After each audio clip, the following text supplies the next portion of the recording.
আসসালামু আলাইকুম রহমতুল্লাহ। কেমন আছেন? আসসালামু আলাইকুম। ওয়ালাইকুম আসসালাম রহমতুল্লাহ। কেমন আছেন? আলহামদুলিল্লাহ ভালো। কি করছেন? কি করছেন? হ্যালো। হ্যাঁ, ফ্রি আছেন? জি জি বলেন। আচ্ছা আচ্ছা, বলছিলাম একটা বিষয় জানার ছিল জি বলেন। যে ঈদ মিলাদুন নবী সাল্লাল্লাহু আলাইহি ওয়াসাল্লাম উদযাপন করা যাবে কিনা? জি যাবে। আচ্ছা, যাবে। কিছু প্রমাণ দিলে খুব ভালো হতো। প্রমাণ? প্রমাণ।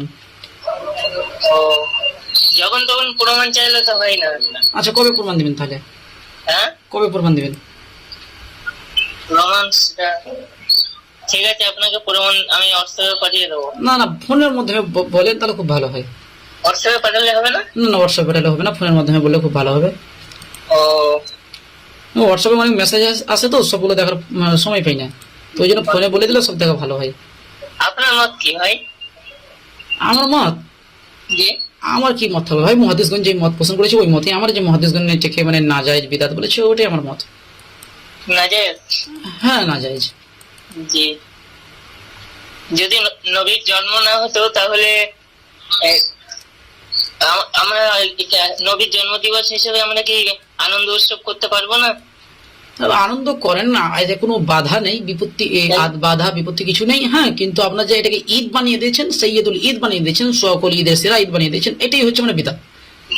ঈদ বানাচ্ছে না আমরা, একটা ধরো না, আপনারা যে মানে বলেন যে ঈদে সবচেয়ে বড় ঈদ এটা, আপনারা বলেন না ঈদে মিলাদুন নবী সাল্লাল্লাহু আলাইহি ওয়াসাল্লাম, তো ঈদ যে এই যে আপনারা বানিয়ে দিয়েছেন, রাসূল সাল্লাল্লাহু আলাইহি ওয়াসাল্লামের একটা হাদিস আছে আপনার মুসান্নাফ আব্দুর রাজ্জাকের মধ্যে আছে, হাদিস আমার 8100, যে আল্লাহ রাসূল সাল্লাল্লাহু আলাইহি ওয়াসাল্লাম বলেছেন লা তাত্তাখিজু শাহরান ঈদান, তোমরা কোন মাসকে নির্দিষ্টভাবে ঈদ বানিয়ে নিও না, ওয়ালা তাত্তাখিজু ইয়াওমান ঈদান, এবং তোমরা নির্দিষ্টভাবে কোন দিনকে ঈদ বানিয়ে নিও না। জি জি সব ঠিক আছে, কিন্তু আপনি বলেন যে রাসূলুল্লাহ সাল্লাল্লাহু আলাইহি সাল্লামের জন্মের আগমনে আমরা আনন্দিত কিনা? হ্যাঁ, অবশ্যই আমরা আনন্দিত। তাহলে এটা আবার ইখতিলাফ কি? তো ঈদে মিলাদুন নবী আমি বলছি না, আপনারা যে ঈদ বানিয়ে দিয়েছেন, এটাকে ঈদ বানিয়ে দিয়েছেন, এটা হচ্ছে মূল বিষয়। ঈদ আল্লাহ মানে নবী জন্মগ্রহণ করেছে, আলহামদুলিল্লাহ, আমরা খুশি, যথাসাধ্য আমরা খুশি আছি। হ্যাঁ, কিন্তু আপনারা যে মানে ঈদ বলছেন এটাকে, হ্যাঁ, এটাই হচ্ছে মূল বিষয়। ঈদ শব্দের অর্থ কি? ঈদ শব্দের অনেক অর্থ রয়েছে, তারপরে তার মধ্যে একটা হচ্ছে যে মানে প্রত্যেক বছরে আসা, মানে প্রত্যেক বছরে যেটা ঘুরে আসে ওটাকে বলা হয় ঈদ। আনন্দিত কিনা ঈদ শব্দের অর্থ একটা? হ্যাঁ, ঈদ শব্দের অর্থ আনন্দিত, ঠিক আছে, কিন্তু আল্লাহ রাসূল যে বলছেন যে লা তাত্তাখিজু শাহরান ঈদান, তোমরা কোন মাসকে ঈদ বানিয়ে নিও না, ওয়ালা তাত্তাখিজু ইয়াওমান ঈদান, তোমরা কোন দিনকে ঈদ বানিয়ে নিও না। তা আল্লাহ রাসূল যারা ঈদ দিয়ে গিয়েছে সেটাই না আমাদের জন্য ঈদ হবে? হাকিকি মানে আর মাজাজি মানে বোঝেন? আরে ভাই, হাকিকি মানে আর মাজিজি মানে আমরা বুঝি ভাই, কিন্তু আল্লাহ রাসূল যে বলে দিয়েছেন না যে তো লা তাত্তাখিজু শাহরান ঈদান, এই হাদিস অনুযায়ী আপনার সকল মুহাদ্দিস, বেশিরভাগ অধিকাংশই মুহাদ্দিস মানে এটাকে বিদআত বলেছে। যেমন আল্লামা ফাকিহানি রাহমাল্লাহ আল হাবিলিল ফাতওয়া প্রথম খণ্ড 223 পৃষ্ঠার মধ্যে বলছে আন্না আমাল আল মাউলিদ বিদআতুন মাজমুমাতুন, এটা একটা নির্দিষ্ট বিদআত। ঠিক আছে, বুঝতে পেরেছি ভাই। হ্যাঁ হ্যাঁ, আপনি বলেন যে ঈদ ঈদ মানে আনন্দিত, ঠিক আছে। তো ঈদ মানে হচ্ছে একটা আপনার যে প্রত্যেক বছরে যেটা ঘুরে আসে সেটাকে বলা হয় আর আনন্দিত না ঈদ মানে? আনন্দিত, ঠিক আছে। আপনি তাহলে ফারিহা ইয়াফরাহু মানে হচ্ছে আনন্দিত, তাহলে ওখানে ফারিহা শব্দ ব্যবহার করুন, মানে ফারিহা শব্দ ব্যবহার করুন, ফারিহা ইয়াফরাহু মানে হচ্ছে আনন্দিত। শব্দটা ব্যবহার করতে অসুবিধা কি আছে বলেন? আরে ভাই, আল্লাহ রাসূল যে ব্যবহার করতে নিষেধ করে দিয়েছেন যে লা তাত্তাখিজু শাহরান ঈদান, তোমরা কোনো মাসকে ঈদ বানিয়ে নিও না নিজেদের পক্ষ থেকে, ওয়ালা তাত্তাখিজু ইয়াওমান ঈদান, আর তোমরা জি এটা হাকিকি নয়, মাজাজি। আরে ভাই, আল্লাহ রাসূল তো বলেছেন, আর এই হাদিস অনুযায়ী এটা হাকিকি না মাজাজি, এটা আমি বেশি বুঝবো না মুহাদ্দিসগণ বেশি বুঝেছে বলেন? ধরছেন কেন? না না, এই হাদিসটা আমি আর আপনি বেশি বুঝবো না মুহাদ্দিসগণ বেশি বুঝবে? আপনি আপনি বলেন যে একটা শব্দের বিভিন্ন অর্থ হতে পারে, তো তা আপনি না না, এই হাদিসটা কে বেশি বুঝেছে বলেন? আপনার কথাটা মানবো না মুহাদ্দিসগণের কথাটা মানবো?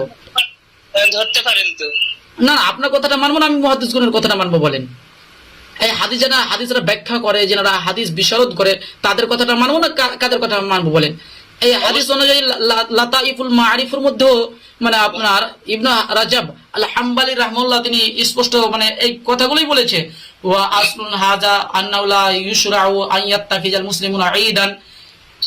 বুঝতে পেরেছেন তো? আপনি মেনে নিলেন যে নবীর আগমন দিবস হিসেবে আমরা আনন্দিত করব। করতে পারি না, আনন্দিত হও। আল্লাহ বলছেন তোমরা আনন্দিত হও। হ্যাঁ, আনন্দিত করা আর আনন্দিত হওয়ার মধ্যে পার্থক্য আছে ভাই। আনন্দ, আনন্দটা কি? আনন্দ আল্লাহ রসুলকে আমরা পেয়েছি, আনন্দিত হয়ে গিয়েছি, বাস আনন্দিত হয়েছে। আমরা আনন্দিত করবো, আবার ঢোল তাবলা আপনাদের মতো এই যে ডিজে মিজে বের করছেন, এগুলো করতে বলেনি। না, ওগুলো করা যাবে না, ওই ডিজে মিজে বার হ্যাঁ করা। হ্যাঁ, তো আপনি আনন্দিত করেন, ঠিক আছে, আমরা আপনাকে বাধা দিতে যাই না, কিন্তু এটাকে ঈদ বলবেন না, বাস। আমি ওর পক্ষে না যে রাস্তায় বার হয়ে না, ডিজে বার- এটাকে মূলত এটাকে ঈদে মিলাদুন নবী বলবেন না, ঠিক আছে, কেননা ওগুলো আমি পক্ষে নয়। আচ্ছা একটা দলিল বলে দেন না, তাহলে ঈদে মিলাদুন নবী উদযাপন করা যাবে। যুক্তির মাধ্যমে ইসলাম চলে না, আপনি দলিল দেন একটা। তাহলে শোনেন ভাই, না, যুক্তির মাধ্যমে ভাই ইসলাম চলে না, একটা দলিল দেন, ঈদে মিলাদুন নবী পালন করা যাবে, একটা দলিল দেন। আপনি ঠিক বলছেন। আমি বলছি শোনেন, বলেন। রাস্তায় নেবে ওই মিছিল করা, এগুলোর পক্ষে আমি নয়। হ্যাঁ, তো আপনি ঠিক আছে, আপনি ওগুলোর পক্ষে নাই, ঠিক আছে, ঈদে মিলাদুন নবী সম্পর্কে একটা দলিল দিবেন তো।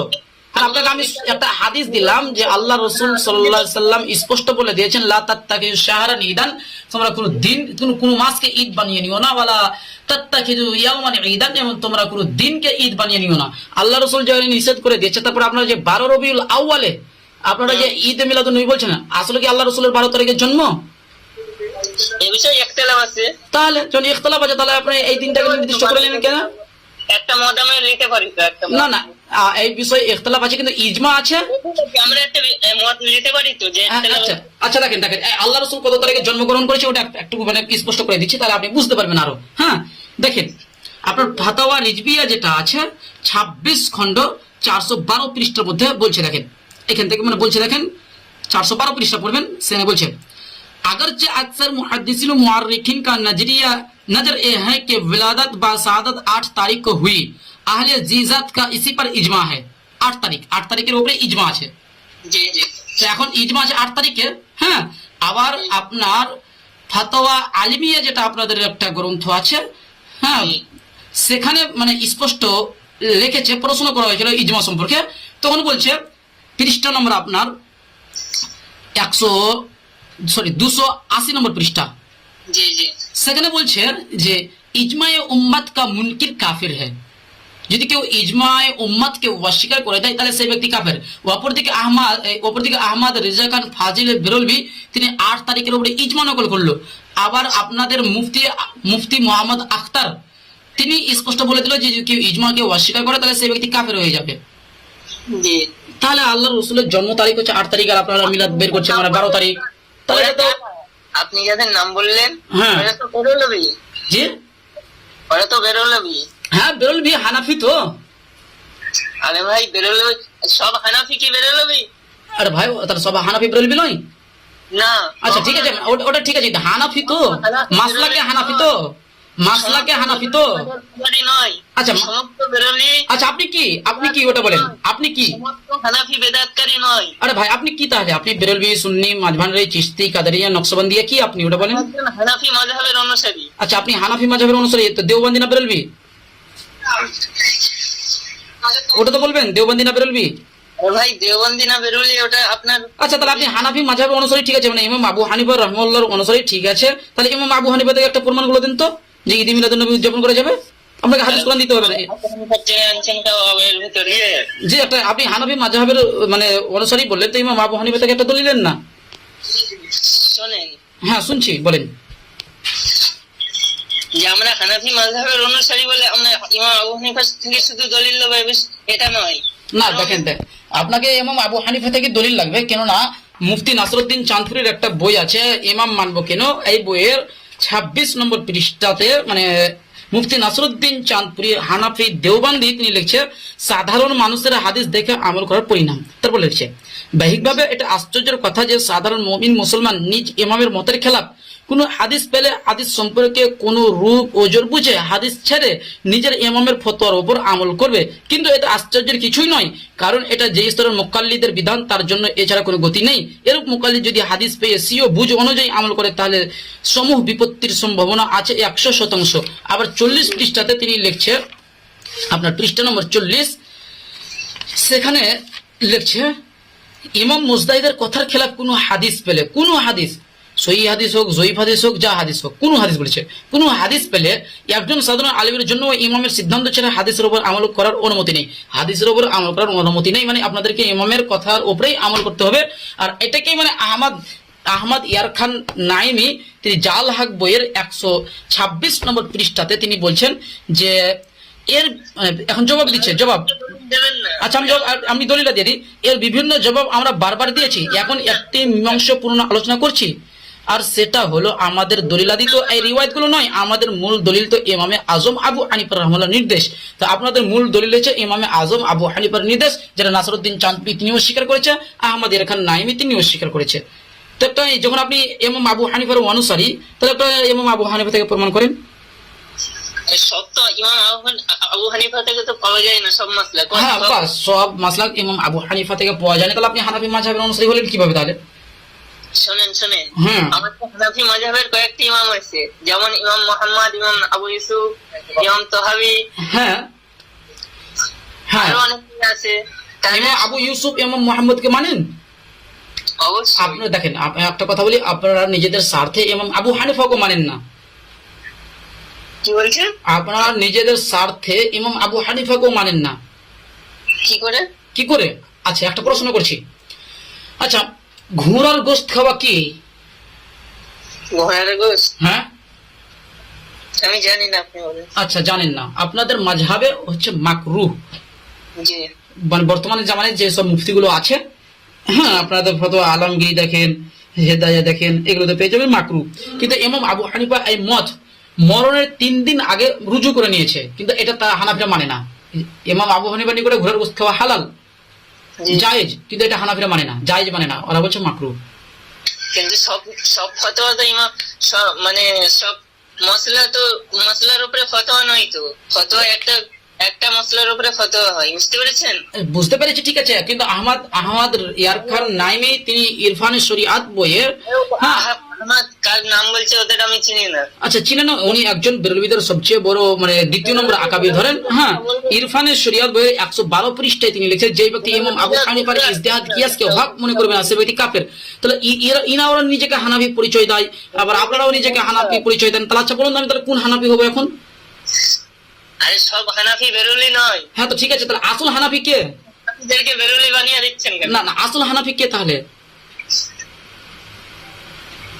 দেওবন্দিরা বলছে আমরা আসল হানাফি, বেরলভীরা বলছে আমরা আসল হানাফি, মাঝভান্ডিরা বলছে আমরা হানাফি, সবাই বলছে হানাফি হানাফি। আর এক অপরের মধ্যে কিন্তু আসমান জমিন মানে পার্থক্য আছে। দেওবন্দিরা বেরলভীদেরকে গুমরাহ বলছে, আবার বেরলভীরা দেওবন্দিদেরকে গুমরাহি বলছে, মাঝভান্ডিরা দেওবন্দিদেরকে গুমরাহি বলছে। তা আসল হানাফিটা কি ওটা বলেন? আর আপনারা তাদের গোমরা বলছে আমাদেরকে, তাই তো? জি, আমরা এটা বলছি যেই ব্যক্তি কোরআন ও হাদিসের বিরুদ্ধাচরণ করবে সেই ব্যক্তি গুমরাহ। সোজা কথা, যে ব্যক্তি কোরআন হাদিস মানবে না সেই ব্যক্তি গুমরাহ। আমার আজকের যে বিষয়টা হচ্ছিল, হ্যাঁ এই বিষয়ের উপরে দলিল দেন, একটা ঈদে মিলাদুন নবী মানা যাবে এই ব্যাপারে একটা দলিল দেন। যুক্তির মাধ্যমে ইসলাম চলে না ভাই, দলিল দেন আগে। নবীর আগমন দিবস হিসেবে আমরা আনন্দিত কিনা এটা বলেন, আর শেষ কথা। না আপনি দলিল দেন আগে, দলিল দেন, দলিল নিয়ে কথা হবে ভাই। যুক্তির মাধ্যমে ইসলাম চলে না, দলিল দেন। আনন্দ না ওটা পরে বলবো, আগে দলিল দেন ভাই। আপনাকে আগে উত্তর দিতে হবে। আরে ভাই আমি দলিল চাইছি আপনার কাছে, আপনি দলিল না দিয়ে আপনি যুক্তির মাধ্যমে কেন যাচ্ছেন? আরে ভাই দলিল তো দিবেন তো, কেন না ইজতানিবুর রায় ওয়াল কিয়াস, একটা হাদিস আছে ইজতানিবুর রায় ওয়াল কিয়াস, হ্যাঁ আপনার সুনানে ইবনে মাজার মধ্যে একটা বাব রচনা করা হয়েছে, বাবুল ইজতানিবুর রায় ওয়াল কিয়াস। তোমরা কিয়াস যুক্তি থেকে বেঁচে থাকো ভাই, যুক্তি দিয়েন না ভাই, আপনি ইসলামের দলিল নেন ভাই। আপনাকে একটা প্রশ্ন করছি যে আমরা নবীর আগমনে আনন্দিত কিনা, এই প্রশ্নটা। অবশ্যই আমরা আনন্দিত, কিন্তু আনন্দ হওয়ার কারণে খুশি উদযাপন করতে হবে। আপনারা যেভাবে করছেন ডিজে খুশি উদযাপন, ঈদ বানিয়ে দিয়েছেন এটাকে। না ফোন কেটে দিয়েছে। আচ্ছা রাত অনেক হয়ে গেল, আর কথা বলছি না, রাত অনেক হয়ে গেছে। আচ্ছা যখন ফোন কেটে দিয়েছে তখন আর ফোন করছি না বারবার, যেহেতু রাত অনেক হয়ে গেল, মোটামুটি 11:05 বাজছে রাত, এখন অনেক রাত বাংলাদেশে মোটামুটি এখন 11:35 বাজছে, রাত অনেক হয়ে গেছে এখন।